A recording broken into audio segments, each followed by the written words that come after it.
In this episode, I'm joined by Gita Wirjawan, a true global citizen who grew up across Indonesia, Bangladesh, and India, served as Indonesia's Minister of Trade, is a visiting scholar at Stanford, co-founded Ikhlas Capital, hosts Endgame, one of Indonesia's most influential podcasts, and has a new book out. Gita is a voice the world needs, thoughtful, fearless, and deeply committed to the future of Southeast Asia.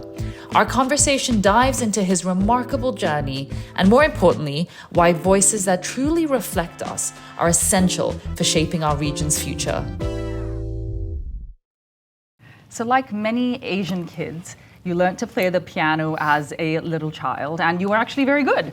So much so that you got a music scholarship to the US, I believe. Right. So you flew to the US on scholarship, and somewhere along the way you pivoted to finance. But then also your parents, from what I've read, were not the most keen on your music career. Not very keen at all. It was my mom. Okay. I mean, she was actually responsible for getting me to practice musically, hardcore. You know, I would, be at the piano or some studio practicing instruments for about 7 or 8 hours a day. Then at the end of intense. I know and then at the end of my 3rd year in college, I called her and I told her, Mom, I think I'm going to be able to make it, because I was getting signed up, or was supposed to be getting signed up with some people in the U.S., and she was just silent on the other side of the phone for like 20 seconds. That's when you knew. I took the hint that she wasn't going to be happy with my turning out musically, and I went to the registrar's office. This was at the University of Texas in Austin, and I asked what the coolest thing was, and the lady said, well, son, accounting or computer science. And I literally just changed my major to the first thing that came out of her mouth, which was accounting, knowing nothing about accounting. So I studied, took a bunch of accounting classes in my 4th year and my 5th year, so it took me 5 years to get my undergraduate degree. Mm-hmm. But, it ended up okay, so no regrets. Moms are always right. Oh, wow. I was just thinking, because there's a lot of us, I grew up in Malaysia, and a lot of my friends and what we've experienced is where, you feel this struggle between what your parents want for you, what you do mom and dad know best, pick the safe option, or do I go with my passion? Do I sort of follow my heart and do what I feel like doing? And that's this real struggle for many. Yeah. How would you advise them? The young kids nowadays? Yeah. A lot more easily. But in the 80s, I think it would have been obvious. You could put food on the table with a degree in finance or computer science or accounting, a lot less so with a music degree. But I pursued that path, wholeheartedly, until such time when my mom, who is an overriding force in the family, my dad too, but my dad was more of the intellectual, and he would just think. My mom would be the vocal. The advice to the young kids right now, I think you can make anything with anything, and I've always advocated to the young generation to be open-minded about anything.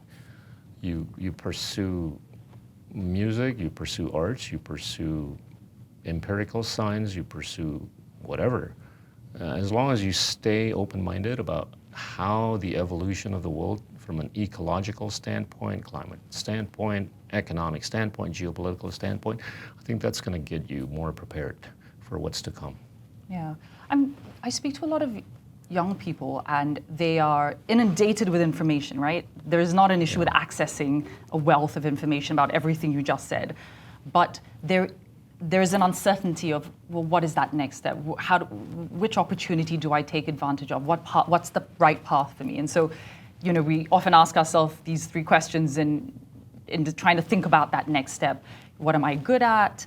What am I passionate about? And then what does the world need, right? How can I be of purpose, be of value to the world? And I'm curious with your journey. You've worn many hats. You've done so many very different things. What was that?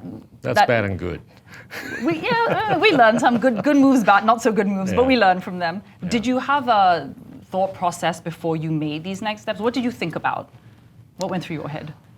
I think, what's paradoxical is that as much as one would think that the democratization of information has been massive, and I've been quite open about this, it really hasn't led up to a commensurate democratization of ideas. And you see it, you feel it, you kind of bleed it when you see the young generation members. They tend to opine faster than be factually equipped. And after you assert an opinion, you tend to be judgmental. That's scary, right? Right. And this is kind of called the post-truth era, where in the absence of facts, you'd rather opine. And this, I think, dovetails back to the lack of ability to democratize ideas. What we're seeing actually is a polarization of ideas. You go far to the left, you go far to the right. That, I think, makes it more difficult for people to be cognizant of the whole spectrum. And that makes it actually very difficult for people to make choices, because you're sort of like pushed to the corner and you kind of feel uncomfortable with it. And you swing to the other. And that gets you a lot of discomfort too, because you're actually not there. You're actually probably at the center of the spectrum. This is kind of like my personal observation. So I would encourage the young generation members to, I think, stay away from TikTok a little bit more and just read more books and, contemplate. And I think that ability to contemplate, to be able to stay away from the toxifying effects of social media, I think will allow you to better democratize ideas. So that makes me think about identity and labels. Yeah. We're living in a time now where, on one hand, we want to remove those labels and be whatever we want to be, which is freeing. But on the other hand, as you just said, we're all about the labels. It's how do I define myself? What is that identity? What am I putting on my social media, right? What's my stand? And I feel like those two extremes eventually meet somewhere in this sort of ugly, you kind of meet each other eventually because of what you just said. But how does one, do you detach from identity? The passports we carry, what we stand for, who we are, but also ideas? Well, I think, in the context of, call it politics, politics is better without identity. Politics is better without money. Politics is better without post-truth, right? By not identifying, not over-identifying yourself, I think you actually free up yourself. As you free up yourself, your optionalities rise, right? As your optionalities rise, option values go up, right? And this is, I think, a bit of a shackling effect if you over-identify. And you put that in more ideological context, I think there's been a distortion to what's been called liberalism. It's what I call, in the US they call it woke liberalism, because that tends to over-identify somebody. It's okay to identify yourself, but if you over-identify yourself as somebody, I think that takes you away from the main path of basically redistribution of welfare, right? And democracy or liberalism is all about liberating ideas so that you can better distribute public goods. To the extent you can, public goods include, of course, food on a table, intellect, welfare, healthcare, social value, moral value. And this distortion to liberalism from an ideological standpoint by way of over-identifying oneself with respect to ethnicity, religion, race, or gender, or whatever, it's cool, but you got to be able to separate and differentiate between what's supposed to be the root and the fruit, right? The root is liberalism. I think identity or gender or race should be the fruit, but people sometimes mix up the two. They tend to identify the fruit as the root when you're supposed to be focusing on the root in terms of better distributing public goods. I don't know if that makes sense, but Yeah. that's sort of like a political and ideological explanation of why over-identification tends to erode or distort. To have honest conversations about how we live, what we value, and the choices that shape us. In season 1, we spoke to inspiring Malaysians, and it became clear that these stories weren't just local. They were real, relatable, and worth sharing far beyond our borders. So now we're in Jakarta, exploring voices from around the region, starting with Indonesia. This podcast keeps on teaching through our guests. Thank you for subscribing and for being here as we learn from each other. So I was attending this music concert a few months ago, and these very gifted, musically gifted children were performing, and they were given these 15-second sort of music pieces, if you will, and they had to create this 5-minute improv. And it was, I mean, for us, we were like, wow, this is incredible talent on stage. And so you talk a little bit about improvisation, the interplay of creativity with discipline and that application in your life, right? So someone that wanted to be a music star, someone who still plays. I mean, you've collaborated with some pretty famous musicians as well, but someone who still plays and performs, and I think you get great fulfillment out of that. What are the lessons you've learned from that world, that space, on creativity and just sort of that freedom, that willingness, freedom of expression, and how's that factored into all the more structured aspects of life? You know, my being creative in the past, musically speaking or artistically speaking, was a truly liberating experience. You know, when you're out there, you can create, and you're sort of like given the space to create as much as you can. You can stretch the boundaries. And I've always advocated to anybody to pick up on improvisation, because improvisation is really a manifestation of how open-minded one is, right? It requires risk-taking when you're undertaking some thought experiment or idea experiment, because you push the boundaries and you go beyond the boundaries, but you're actually creating a larger space for yourself and hopefully humanity. And open-mindedness, I think, is sine qua non for the combination of the force of preservation and the force of innovation. Now, I'm in a camp that truly believes that in a world that's so exponentially evolving from so many dimensions, you've got to stay much more open-minded than ever so that you can actually combine some degree of orthodoxy with some degree, if not a high degree, of what's new, whether it's technological innovation, economic innovation, political innovation, cultural innovation, social innovation, and geopolitical innovation. That, I think, will keep you on a ball. And if you trace that to any kind of civilization that basically fell apart or thrived, They stopped. the differentiating factor was that open-mindedness to be able to combine orthodoxy with the force of innovation. So that's jazz, really.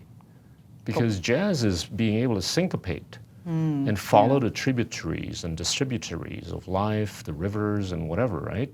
You start out with a structure. Call it classical music, right? You pursue, you know the structure, you know the corridor. But within that corridor, you started thinking, hang on, I want to do this thought experiment. How about if I go left, right, down, up, and whatever? That's jazz. It allows you to syncopate, to improvise upon the pre-existing structure or corridor so that you find something new. That's a great metaphor, Yeah. but one that scares people. Well, it's not. I don't think it's for everybody because it does require risk taking. So some of the great jazz music that you hear actually involves accidental note taking and playing, because he or she never explored that space. And okay, let's call it a B7 flat 9 minor. Okay, how about if? And he might have hit the wrong note, and it sounded really cool. Hey, I'm going to keep doing this, and I'm going to keep expanding up. So that, I think, is a manifestation of what life has been and what life could be going forward. And you add to that the exponential nature of evolution with respect to so many dimensions, it's more apt. I don't know. I just kind of think it's more apt nowadays. And so you grew up spending time in India and Bangladesh, primarily because your dad was, his job took him to these countries. He was a medical doctor in Bangladesh for many years. Then I spent 2 years in Bangladesh, and I moved over to India because there wasn't a proper, deemed not proper by my parents, so they decided to send me to India, which would have been the closest to Bangladesh. Yeah. Okay.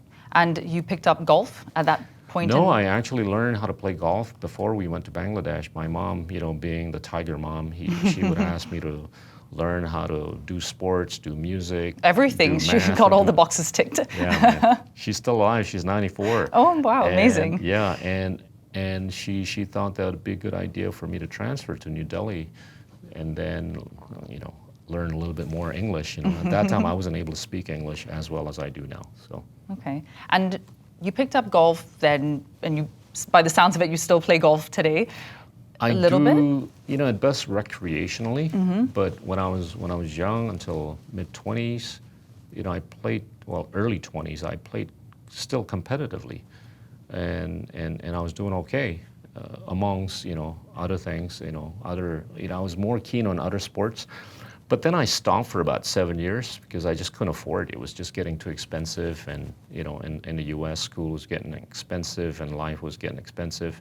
Then I started again, I think in the late 20s or early 30s, and there since I've been more involved in the cultivation of talents in golf development. Yeah. So I started, grooming athletes or golf athletes in Indonesia, and I think Indonesia predominantly. Then I built an academy. Then I started designing golf courses, and so when I'm out on a golf course, my mindset is more of a superintendent nowadays, as opposed to a player. I worry about whether or not the grass is being pruned or cut. I worry about whether the bunkers are being raked. I worry about whether the trees should be pruned, and it's a totally different mindset now. So I don't focus on my score as much as I focus on other things on a golf course. Okay. But I run a school, it's a non-profit school, and we work with refugees. And you sometimes see with my teachers, what they struggle to teach in a classroom, students very easily pick up in sport outside of a classroom, right? So I'm always curious about, if you really want to have impact and real lasting impact on a young person, it's really often through these other seemingly more fun activities. But what are your thoughts on sports like golf, or any sport for that matter, and the discipline, that patience, persistence, performance that we learn when we take part in those activities? In sports, you learn to lose. As much as you strive to win, but losing could be a real bitch. But that exposes you to reality, right? And you get to be competitive in sports, but you get to learn to lose a lot more than you win. And that, I think, is a reality bite that most people don't understand about sports people. And in sports, you also learn to imagine. I'm in a camp that believes that success really involves luck, imagination, and ambition. In sports, they teach you to be ambitious. You got to score, man, right? You learn to embrace ambition. Then you learn to imagine, how do I kick the ball? How do I hit the ball? How do I throw the ball? In ways that, this other dude is not going to be able to catch or block or whatever. Then you need luck. Sometimes you're unlucky. That's when you lose. And when you lose, it sucks. And you just got to bite it, swallow it. And those attributes are absent in most school settings, because teachers are supposed to be infusing, certain imaginative capacities within the students. But most times, teachers are too bogged down with formulating certain things. I think formulation is not as cool as imagination. And I've learned a lot more from my teachers who've been able to teach me in a very divergent manner. I remember my 10th grade teacher in music. She was an American, dearly, thought of music and the students and philosophy. And she would teach her students, what Socrates, Plato, Pythagoras were saying. And I had no idea how to connect the dots. And then you start thinking about it, you go home, hey, hang on, this kind of makes sense to, what she wants me to do on music theory, what she wants me to do on performance and stuff like that. Yeah. And there was my third grade teacher who was very effective in making sure that the students would think and imagine better. I don't see a bunch of these teachers nowadays, unfortunately. And especially, it gets worse when the teachers in places like Indonesia are making only $200 a month. Mm-hmm. You're a teacher in Malaysia, you make, $3,000 at least, a lot more than what most teachers or all teachers are making in places like Indonesia. So the good guys who can actually create imaginative capacities within the students are actually working for Amazon, Google. Getting paid a lot more. Yeah, they're not going to your schools. Yep. And so that, I think, is a real issue.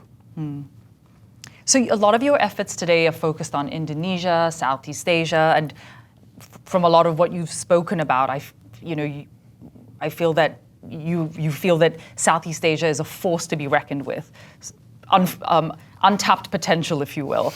So you've got your podcast, Endgame, and a new book's coming out called What It Takes as well. And I think that you can share a little bit more about what the book takes us through, your journey, different stages of your life. But why a book? Why now? It was a new experiment. I didn't think writing a book was going to be this hard. Boy, it was really hard. I could talk better than I write. I used to write a lot younger days. Then I kind of stopped because I did other things. Then I started talking, giving lectures and giving talks and stuff like that. So I said, I'm gonna have to do this just to see if I could, pass the test. And it took me about 7 months to write it, almost on a full-time basis in Palo Alto. I'm glad I completed it, and I qualified the hell out of myself in the prologue that, I'm human. If you spot any errors in what I've written, great, because that's exactly what I'm expecting, number one. Number two, if I have been catalytic in getting you to think I'm wrong or think I'm right or come up with a new idea beyond whatever ideas I'm proposing in this book, I've accomplished my mission.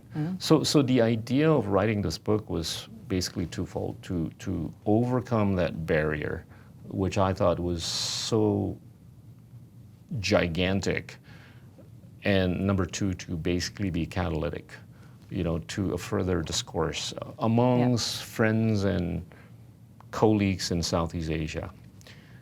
The third is really to try to inspire people in Southeast Asia to be better storytellers. And this is what sucks, right? If you take a look at the number of books that would have been published, there's about 130 to 140 million books ever since the printing press was, invented in the 15th century.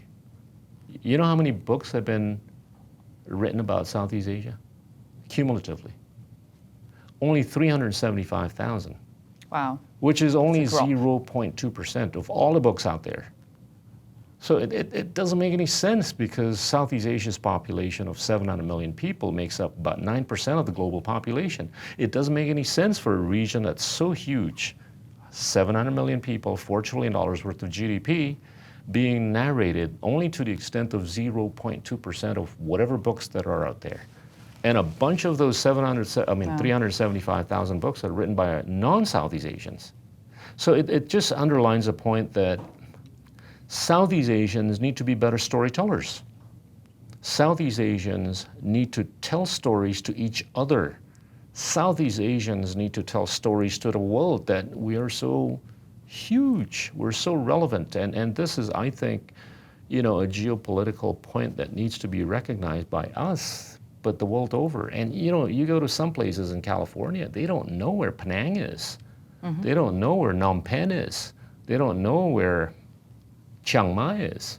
They don't know, well, they sure know where Bali is, but they wouldn't know most other places in Southeast Asia. And you go from the westernmost town of Myanmar, which is the westernmost part of Southeast Asia, all the way to the easternmost. This is Tanwe, this is Merauke. Merauke is in Papua. That's 5,000 kilometers of distance, which is equivalent to the distance between Los Angeles to Boston. You go from Nokmung, which is the northernmost town of Myanmar, to Boa, which is the southernmost part of Indonesia and East Nusa Tenggara. That's 4,000 kilometers, which is equivalent to the distance between London and Tehran. That immensity in itself speaks for the extent to which we need to speak up and tell the stories. Not to mention there's diversity, not to mention there's richness in the culture, the history, and all that good stuff. So we just got to learn how to tell stories. And you would have traveled all of this Southeast Asia when you were minister. Yeah. So Minister of Trade, Indonesia, 2011, and till about 2014, and then you left by choice. I left the building. You left the building. So you said that politics is a blood sport. So it's gory, it sounds gory, and from the outside, looking at the political situation world over today, it's pretty ugly, and I think a lot of very capable individuals are pretty much saying, I'm staying away, because it's a dog-eat-dog world. It's nothing about this feels respectable, right? So tell me what was the lure that got you into politics? Because ultimately, a lot of people say, if you really want to change things, policy is the way to go. So what got you in, and then what made you go, okay, I've done my bit, I'm going to have impact elsewhere? I'm going to try to be politically correct about this, because this. Look, I joined the government because I truly admired the way the then president of Indonesia was thinking about Indonesia and the world inclusive of Southeast Asia, of course. You know, and he was always open-minded about inviting people of different backgrounds, different qualifications, and he would, size up, what's relevant for his policy making. And I do believe that he was really serious about concocting a policy framework that would be good for the many, uplifting the many. And this is empirically manifested in how the economy grew. The GDP per capita grew by more than 200% in 10 years. The tax revenues grew around 300% in 10 years. The stock market went up by more than 500% in 10 years. That's a stark comparison to his predecessors and his successors. This is not a political statement. But if you go into the government as a policymaker, that's a much better deal than going in as a politician. Sometimes it's a subtle difference, or more times than not, it's a subtle difference between being a policymaker and being a politician. I went in resolutely on the back of wanting to just be a policymaker. Then I felt like at the tail end of my, tenure or stint, I was getting dragged into the politics of things as opposed to the policy making. And I said, I'm not cut out for this. This is for other people who just like to fight or pick a fight. And they pick a fight for fun, figuratively speaking. That's the first observation. The second observation is that, as I've mentioned earlier, ideas are getting polarized. As ideas are getting polarized, and you've seen the creation of these two massive echo chambers that don't intersect, that don't interact, that don't communicate with each other. So what happens is, at the rate that ideas and conversations are getting polarized, people on the left, they've got a campaign on a message of hope, but they get basically screwed once they figure out that this guy plagiarized when he was a sophomore in college, right? There goes your, his or her credibility. Whereas the guys on the right, they campaign on a message of fear and intimidation, which is a lot easier, right? You don't need credibility. You just gotta intimidate your constituents. So the political calculus and the geopolitical calculus seemingly is moving to the right. And that, I think, is gonna make politics a bit more difficult for people who want to be in policymaking to enter. And that sort of like serves as somewhat of a systematic discouragement of talent. And well, if you don't want to do that, might as well work at Amazon or at some GLC in Malaysia, Singapore, or what have you. So I think somebody in a position of leadership within the household, within the office, within the school, within any kind of social institutions or places of worship, they've got to inculcate this sort of idea that, hang on, we've got to centralize the conversation as opposed to polarize the conversation so that ideas get democratized. To the extent ideas get democratized, I think we might have hope in entailing better quality policy makers and better quality politicians. But that could be the midterm or long view. Yeah. And so in finance, you think about making money, profits for yourself, your company. When you shift to policy making or to government, the focus is then obviously the people, or should be the people in the nation. Was there a mental shift that needed to happen for you? Big time. And could you apply the same principles in both situations? Yeah. Ideally, yes. Yeah, it's all about bottom line maximization, right? And how do you define bottom line? Now I can better define bottom line for the public or the people or the constituents. It's got to be the proper distribution of public goods. And you know, sometimes we get bogged down with defining a democracy as just a mere distribution of power.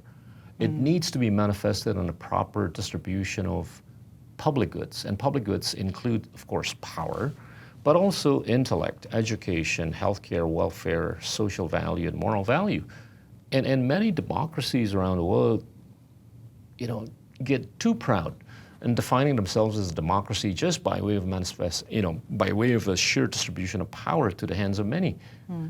But they've not done a great job or a good job at all in distributing public goods. When you see a bunch of the constituents are not well educated or as well educated as where they need to be or where their competitors are. Let's talk about Southeast Asia. You go from Tanway to Merauke, you skip over Singapore, 80 to 90% of the households don't have tertiary education. Indonesia's households are headed up by somebody without a tertiary education.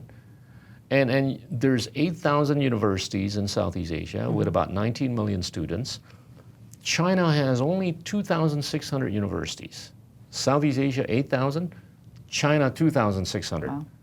China has 39 million students. And clearly, China has got, 2 universities in the top 20 in the world, and most of their universities are in the top 100. Most Southeast Asian universities, with the exception of the 2 in Singapore, are way out, well, below the 100 or 200, rankings.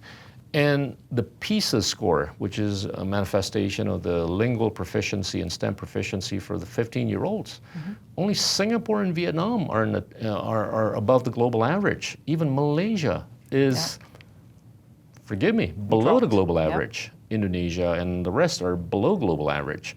So, what's not working? I think the ability to recruit great teachers is not there yet. And I'm not a believer of technology and curricula as the drivers of educational attainment. I think they're good, but they're not structurally important. I think teachers are the most structural, precondition for any kind of educational attainment. And if we want Southeast Asia to get better, as to move up the value chain, as to move up the global geopolitical order, we've got to invest in education. And for us to be able to do that successfully, we've got to invest in great quality teachers and make sure that they don't work for Amazon or Google and Meta and all the rest, who can pay much better, but pay these teachers, adequately. And I think we could get there in the next 20 to 30 years. But it seems like a no-brainer. It's like what you're saying, it isn't something new. I think Malaysia has been having this internal conversation for years now about better teachers in classroom will absolutely affect life outcomes, right? But somehow the money, the policy, the investment is not taking place, or the will. Yeah, well, the political will comes from the top, and it's important for the guy at the top or the girl at the top to read books, right? And to the extent that a leader reads books, he or she is likely to surround himself or herself with people who read books. That basically correlates with technocratization And technocratization will certainly correlate with the ability to do whatever is good for educational attainment purposes. And Indonesia's president, today, Prabowo Subianto, he is an avid reader. He is an internationalist. He wants to project the Indonesian narrative to the rest of the world in ways that are acceptable. So in order to achieve that goal or objective, he needs to further technocratize decision-making. And that, I think, will entail a greater ability to hopefully put more money on teachers. And I'm already seeing some traction with respect to better investing at the non-tertiary education level. And he's already, at least articulating the need to at least produce 10,000 doctors every year, as opposed to our annual production of only 3,000 to 4,000. Let's do a thought experiment here, okay? I mean, Southeast Asia has about 700 million people, right? The demographic bonus, probably about 200 to 300 million. These are people that are aged below 30 years old, 15 to 30. Most of those people don't have STEM degrees. And Southeast Asia could only produce about 750,000 STEM undergraduate degrees. So you divide 200 million by 750. You know how many years that's going to take? About 260 years. And we talk a lot about the golden age of Southeast Asia within the next 20 to 30 years. I see the golden age or the Gilded Age of Southeast Asia as one being correlated with our ability to move up the value chain, to be able to move up the global geopolitical order, to be able to expand upon our pre-existing strategic autonomy so we can tell the stories better to the rest of the world. We can negotiate better when they're basically attacking us on palm oil, in terms of the degradation and deforestation. Yeah. We don't come back to them in an articulate, intellectually articulate manner. That, I think, is something that can only be remedied by way of sheer investment in great education, and that starts with great teachers. You speak on decision-making, and that's a skill, that's an art of decision-making, right? And you've had to do this in private equity, in policy. What's your philosophy or thought process around making good decisions? Because you'll make a decision, people are going to either love you for it or hate you for it. How have you processed decision making? Because it's hard. You're going to end up in some sticky situations. Well, there was this great discussion with, not me, but with Jeff Bezos, right? Who basically just said, Amazon was lucky to be able to get to where it is by way of making decisions on one of two accounts. The first is war of attrition. You get in a room with 2 people, 17 people, or 2,000 people, whoever is the loudest and most rational wins. Decision gets made based on that. The second is compromise. 2 people get in a room, 17 people get in a room. One says, well, the ladder is 7 meters long. The other guy says 8 meters long. How about we cut in half, 7.5 meters? We make a decision that the ladder is 7.5 meters. Those are not the right approaches to make decisions. He's basically saying that you got to make decisions based on truth. And this goes back to the earlier part of our discussion, right? In the absence of truth or facts, you tend to opine. Post-opining, you tend to be judgmental. You call somebody ugly, then you call him, he's not right. You opine, then you judge. Without knowing that this guy is actually great looking and he's actually the most pious person on earth, right? And that, I think, is a discount to decision making. So I would urge, I'm not saying that I've done all this, I'm just thinking going forward, I've got to be able to make decisions based on facts and truths. That, I think, is a rare commodity and an endangered species nowadays. And that's the challenge people need to put on themselves. Yeah. So sometimes you go in a meeting and you tend to feel that you're in a wrong meeting and you don't know the facts and you just kind of like argue the hell out of, whatever. And that war of attrition, I think, is a commonplace, type of phenomenon in most decision-making types of settings, unfortunately. Yeah. So speaking on Southeast Asia, you say we see Southeast Asia is economically, it's a block. It's people are paying attention to our part of the world. I guess the West is, right? Looking at the global South, we've got power, the time is now, we're attracting a lot of investment. But are we emotionally connected to each other? And you've spoken about storytelling. We need to tell our stories better. But even myself as a Malaysian, as someone who travels around the region, I'm trying to do that with storytelling. You can feel there is a divide. Sometimes I say, one thing we have in common is we all like to eat rice. But even then, culturally, we are very diverse. Yeah, I think you hit it on the nail. Well, we're not talking to each other as much as we should. I mean, we meet up. ASEANites meet up hundreds of times in a year. And Malaysia's they do that famous shake hands, right? But I don't think they really talk. I think the impediment could be ego or just the lack of collective nature of solidifying ourselves, right? I mean, there's not a whole lot of complementarity. There's too much similarity. And that, I think, hurts us economically. Why? Just take a look at the intra-trade. The GDP of ASEAN or Southeast Asia is $4 trillion. The intra-trade, the extent to which we trade with each other, is only less than $1 trillion, which is less than 25%. Whereas the Europeans, they trade a lot more than that, amongst themselves. That means that they're communicating to each other and they try to work out things in terms of producing goods and services that are in complementarity. So that if you don't have this, I got this. I can send you this. I don't have this, you can send me that. But it's like, I'm producing A and B and you're producing A and B. Okay, let's try to attack the European market. I'm gonna downprice it, you downprice it. So I think it requires, well, again, the topic of leadership. So there needs to be somebody or some people in Southeast Asia who can grab the bull by the horn and just say, look, we've got to do it differently. And I, again, to go back to the earlier point, we've got to invest in education. And I've talked about the lack of education in Southeast Asia. There is a thing called the principle of subsidiarity in ASEAN, which is really essentially the principle of non-interference.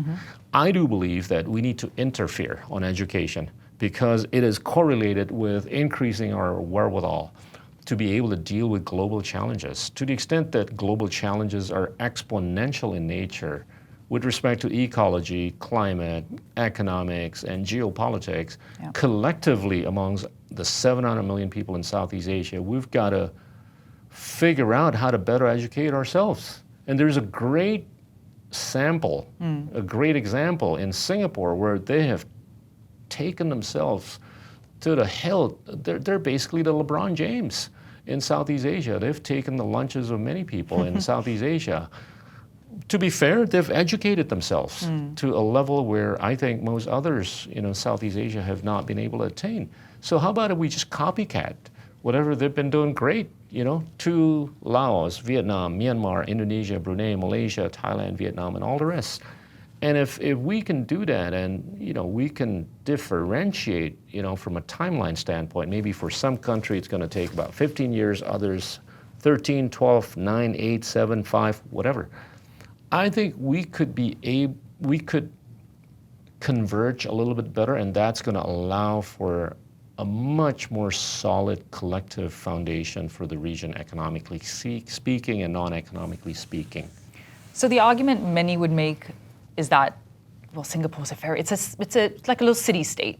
So they can do a lot that other countries with a few hundred million population can't do. That's one. Number two is Singapore trying to play this role in the region?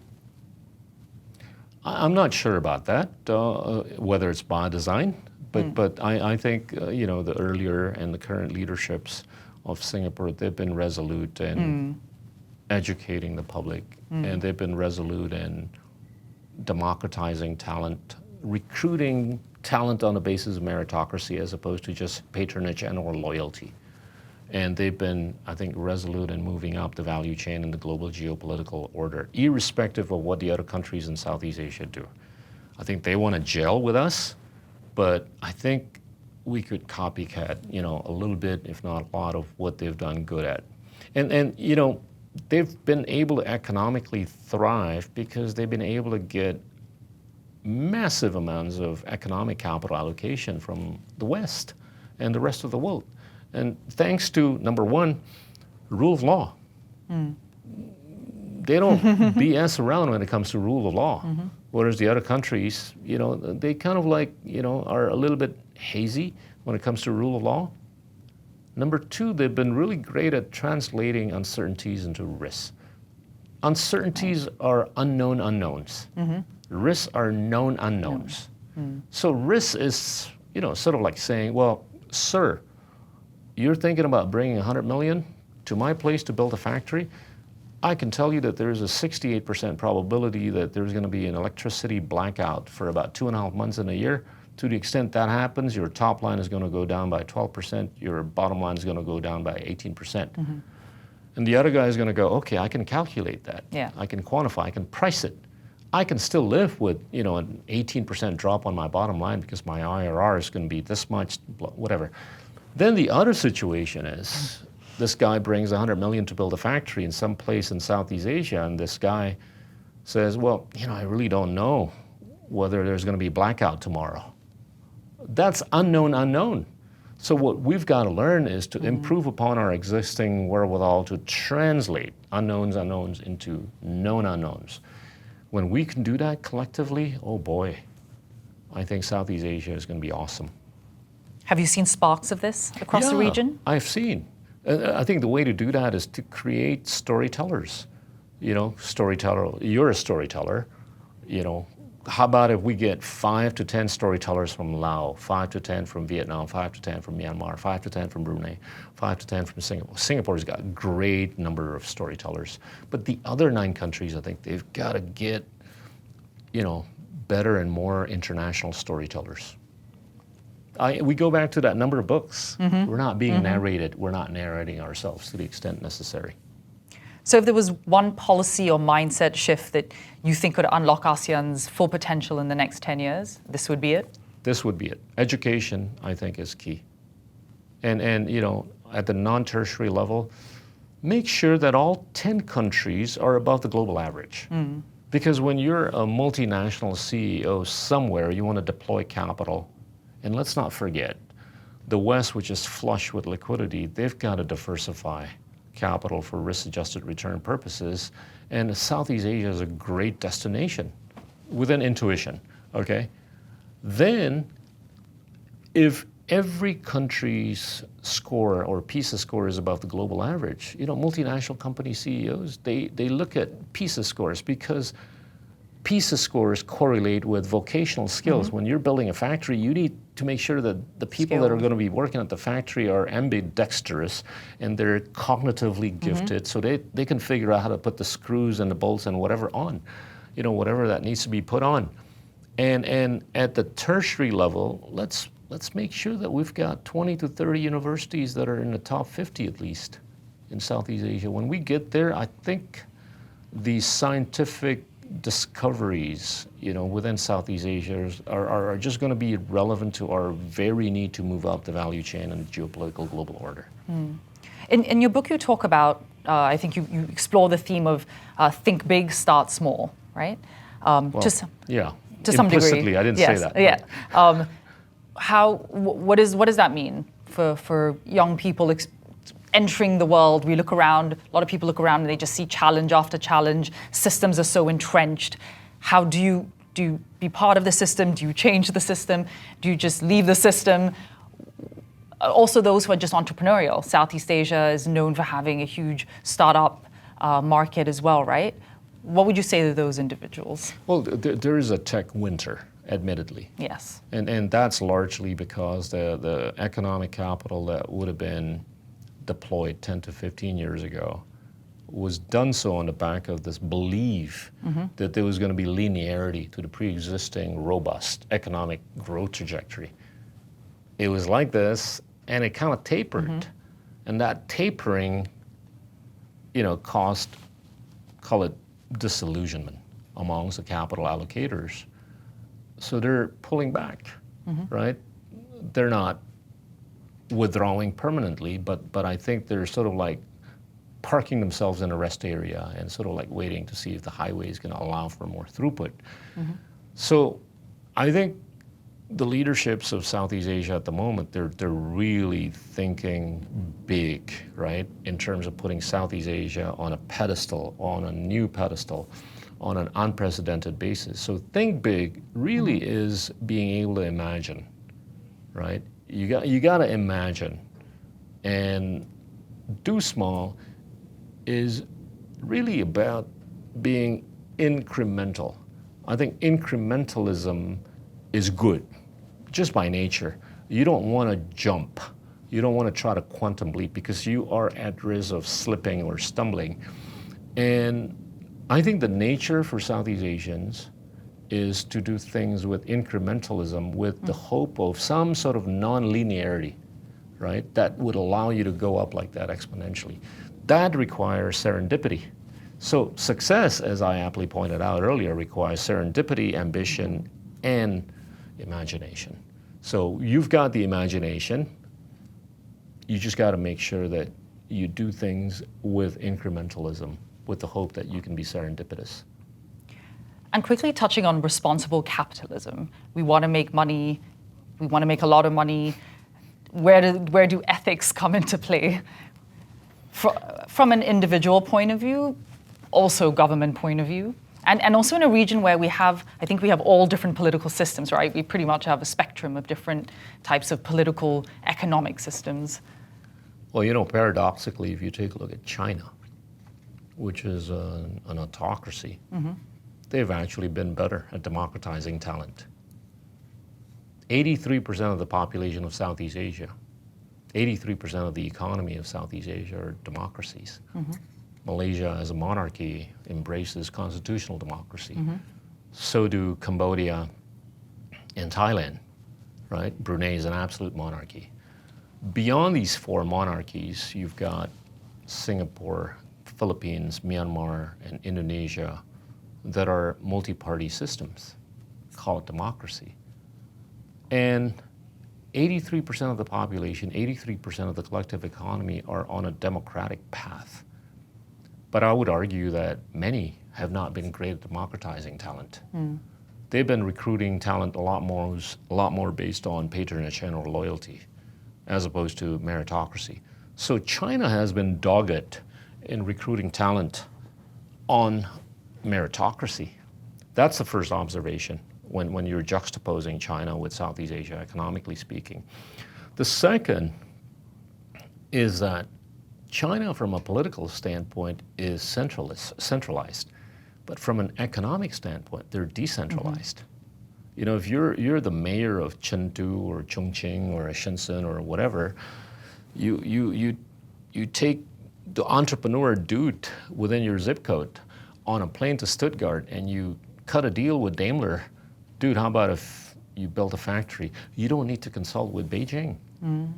Whereas democracies around the world, including many in Southeast Asia, if you're in Sarawak or Malang or in Chiang Mai, you've got to consult with Bangkok, Kuala Lumpur, or Jakarta. If you're the mayor of those respective cities, if you want to cut a deal with Daimler or Meta or whatever. So that speaks of the opposite nature of how economic activities are undertaken in many parts of Southeast Asia, where the politics is decentralized, but the economic activities are centralized.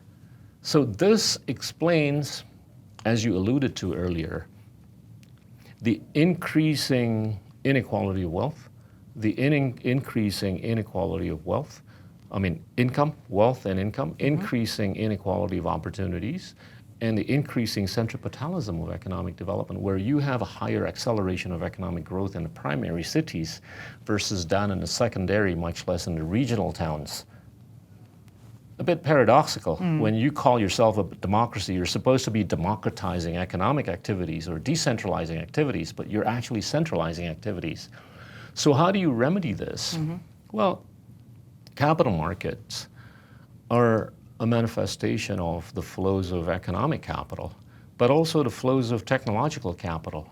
I've been arguing that technological innovation has not led up to the necessary shared prosperity, as evidenced in rising Gini coefficient ratios or inequalities on the back of the internet. The internet was supposed to democratize not only information, but also ideas. Ideas got polarized. Inequalities started increasing. You know, I read this great book by the Nobel laureate Acemoglu, Darren, Turkish at MIT. The book was called Power and Progress. And he was basically making a point, an assertion that technological innovation didn't lead up to shared prosperity. The median wage in the US from 1945 to 1973 rose out by, I think, 2.5% per year. Then it started tapering, 1973 onward, to like less than 0.5%. That just speaks of the inability to redistribute welfare. On the back of massive technological innovation, call that the internet. Now we can talk about AI. We've already seen how the internet has elitized the economic order for most parts of humanity, not just in the developed world, but the developing world and the underdeveloped world. I think we're at risk with respect to AI's further elitizing the pre-existing elitized economic order.